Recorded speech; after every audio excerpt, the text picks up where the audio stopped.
अध्याय 83 आंतरिक न्यायालय 2। वैसे ये बात बाद में फैल गई। प्रजनन विधि के विभिन्न संस्करण भी प्रसारित किए गए। उनमें से कई केवल अफवाहें थीं जो भरोसेमंद नहीं थीं। हालांकि हमेशा ऐसे लोग होते थे जिन्हें वास्तव में कुछ सक्षम लोग मिलते थे और वे अधिक विश्वसनीय तरीकों के बारे में पूछते थे। कहा जाता था कि पैतृक निवास में खेती एक तीव्र गति वाली पद्धति थी। यह कोई मछली को परिवार की आभा का एहसास करा सकता है और पूरे परिवार के वंशजों की रक्षा कर सकता है। हालांकि ऐसा कहा गया था कि इन अफवाहों पर पूरी तरह से भरोसा नहीं किया जा सकता था, लेकिन उन मेहमानों के सम्मानजनक भावों को देखकर इस बात की बहुत अधिक संभावना थी कि उन्होंने इस पर विश्वास कर लिया। लियू यून ने अफसोस के साथ कहा, मेरे पिता ने पहले भी यह कोशिश की थी, लेकिन दुर्भाग्य से वह ऐसा नहीं कर सके। कोई 5 से 6 साल में मर गया। उनके परिवार का पालन पोषण उसी समय हुआ जब उनका जन्म हुआ था। उन्हें उसके छोटे साथी कहा जा सकता है। उस समय जब उसने सुना कि कोई मर गया है, लियू यून लंबे समय तक दुखी रहा। ये हुआ ने अफवाहें सुनी और किनारे पर मुस्कुराया। आखिरकार विश्वास करने लायक कुछ भी नहीं था। चलते चलते उनमें से कुछ बातें करते रहे। तभी उन्हें एहसास हुआ कि बगीचे के बीच में मछली के कुछ छोटे तालाब खोदे गए हैं। अंदर अलग अलग सजावटी मछलियां पली हुई थीं। लियू यून वास्तव में सजावटी मछली के बारे में जानकार थे। उन्होंने तालाबों के अंदर की प्रजातियों की ओर इशारा किया और उन्हें बाकी प्रजातियों से परिचित कराया। भाई ये देखो, वह एक गप्पी है। उनकी पूंछ देखो, क्या वे अपनी पूंछ फैलाए हुए मोरों के समान सुंदर नहीं हैं? टीएसके टीएसके टीएसके, वे वास्तव में अद्भुत हैं। ये भी एक प्रकार की कोई है। चांदी की चमक देखो, कीमत अकल्पनीय है। ये एरोवाना हैं। क्या आप उन्हें जानते हैं? गोल्डन ड्रैगन फिश और सिल्वर ड्रैगन फिश हाल ही में सभी बेहद महंगी प्रजातियां हैं। फिर सभी लोग एक साथ तीसरे आंगन में चले गए। तीसरे आंगन में कई ऊंचे ऊंचे एक्वेरियम टैंक देखे जा सकते थे। उनमें से कई कमरे की दीवारों में जड़े हुए थे। जब लाइटें जली तो ऐसा लगा मानो वे समुद्र की दुनिया में आ गए हों। लियू यून ने मोटे तौर पर बताया कि यहाँ कई उष्णकटिबंधीय सजावटी मछलियाँ पाली जाती थीं।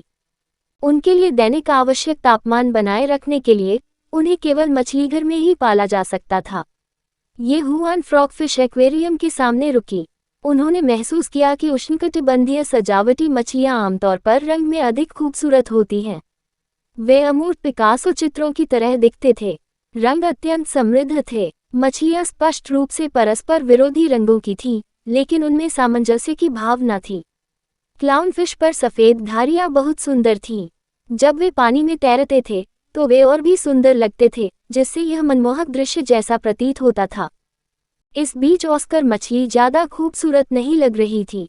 यह एक ग्रेडियंट पैलेट की तरह था जिसमें रंग एक साथ जमा हुए थे। लियू यून ने सभी को उत्साहपूर्वक समझाया। चूंकि उष्णकटिबंधीय सजावटी मछलियों के रंग अलग अलग थे और हर किसी की प्राथमिकताएं अलग अलग थीं, लियू यून इतना क्रोधित था कि उसने अपने पैर पटक दिए। क्या आप लोग गंभीरता से ज्ञान सुन रहे हैं? मैं इतना ज्यादा नाराज हूँ। सभी हंसे और थोड़ी देर इधर उधर टहलते रहे। अचानक उन्हें दूसरे आंगन के प्रवेश द्वार पर हलचल सुनाई दी। आपका क्या मतलब है? क्या तुम मुझे नीची दृष्टि से देख रहे हो?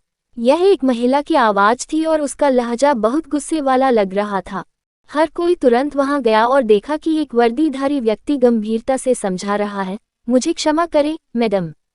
ये हमारी मछली प्रदर्शनी नीलामी है। बिना आमंत्रण वाले ग्राहकों को प्रवेश की अनुमति नहीं है। महिला को शर्मिंदगी महसूस हो रही थी और वह अब इसे बर्दाश्त नहीं कर सकती थी।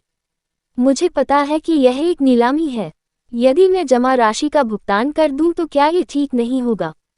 यदि यह सीमा से अधिक है तो मैं इसे नहीं खरीदूंगा। इसमें कुछ भी गलत नहीं लगा। वर्दीधारी के चेहरे पर अभी भी गंभीर भाव थे और उसने ठंडे स्वर में कहा, ऐसा नहीं है, मैडम।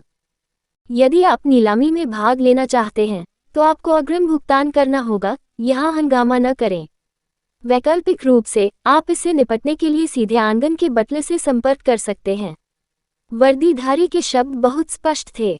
उसका अधिकार सीमित था और वह केवल ग्राहकों के प्रवेश और प्रस्थान के लिए जिम्मेदार था। यदि उन्हें निमंत्रण मिलता तो वे दोनों हाथों से उनका स्वागत करते। यदि नहीं तो उसे खेद था, लेकिन वह प्रवेश नहीं कर सकी। ऐसा लग रहा था कि महिला उसे परेशान करना चाहती थी, लेकिन उसका दोस्त उसे जबरदस्ती खींचकर ले गया।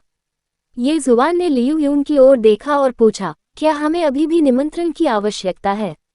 लियू यून ने ये संकेत देने के लिए अपनी जेब थपथपाई कि वह निमंत्रण लेकर आया है। हाँ, यहाँ का यही नियम है। ऐसा इसलिए भी है क्योंकि यहाँ कई उच्च रैंकिंग अधिकारी और रईस हैं, इसलिए ऐसे नियम हैं। लियू यून ने बोलना समाप्त करने के बाद उन युवा मास्टर्स और युवा महिलाओं को देखा जो उनके पीछे आए थे, साथ ही साथ अन्य प्रांतों और शहरों के कुछ अमीर युवा मास्टर्स को भी देखा। उन्होंने माफी मांगते हुए कहा, केवल 2 अन्य लोग निमंत्रण के साथ प्रवेश कर सकते हैं। मैं भाई ये और निर्देशक लियू को सैर के लिए लाऊंगा। दूसरी पीढ़ी के अमीर उत्तराधिकारियों ने स्वाभाविक रूप से कोई आपत्ति करने की हिम्मत नहीं की। उन्होंने ये दिखाने के लिए बार बार सिर हिलाया कि वे समझ गए हैं।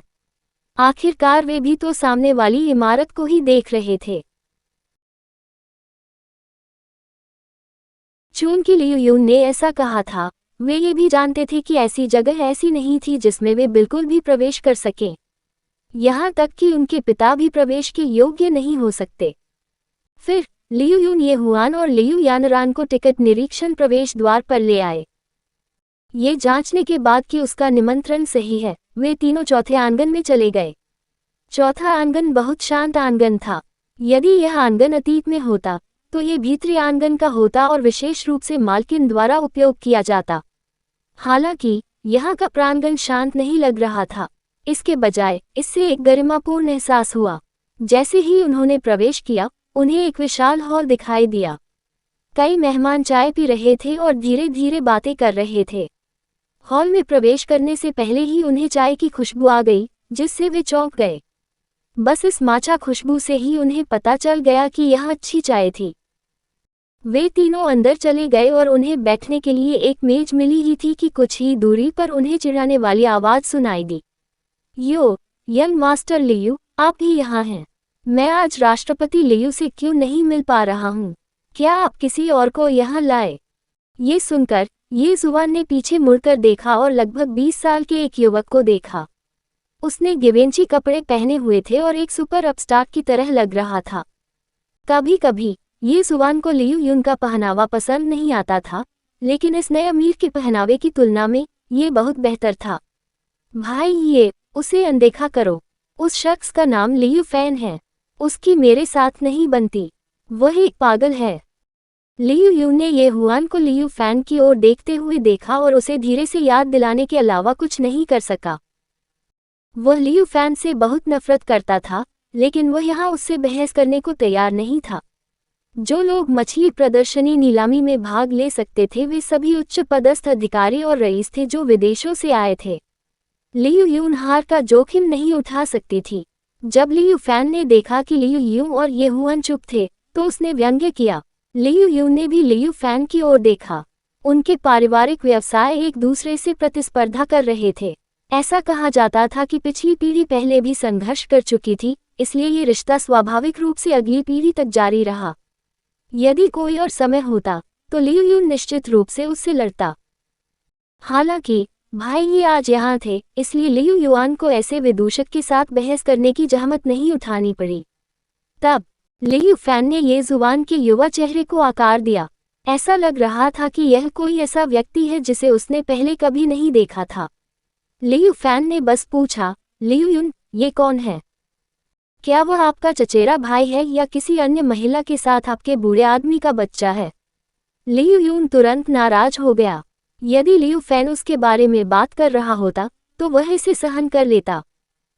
हालांकि उसने ये जुबान के बारे में बात करने का साहस भी किया।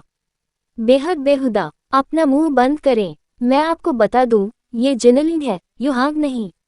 मेरे क्षेत्र में आपके लिए अत्याचारपूर्ण व्यवहार करने के लिए कोई जगह नहीं है। यदि तुमने फिर से असामान्य व्यवहार करने का साहस किया तो मैं तुम्हें अभी बाहर निकाल दूंगा। इन शब्दों से लियू फैन का चेहरा ठंडा हो गया। फिर वह हंसा। लियू यूं, अगर तुम्हारे पिता यहाँ होते तो मैं बिना कुछ कहे बाहर निकल जाता। लेकिन आप कौन हैं? जिनलिंग आपका क्षेत्र कब बना? तुमने मुझे बाहर निकलने को कहा। मुझे डर है कि आपके पास अधिकार नहीं है, ठीक है? जैसे ही लियू फैन बोला, उसने अपने पीछे उभरे हुए अंगरक्षकों पर नजर डाली। उसका चेहरा आत्मसंतुष्टि से भर गया। ये अंगरक्षक स्पष्टतः कुशल थे। कहानी खत्म। अलविदा।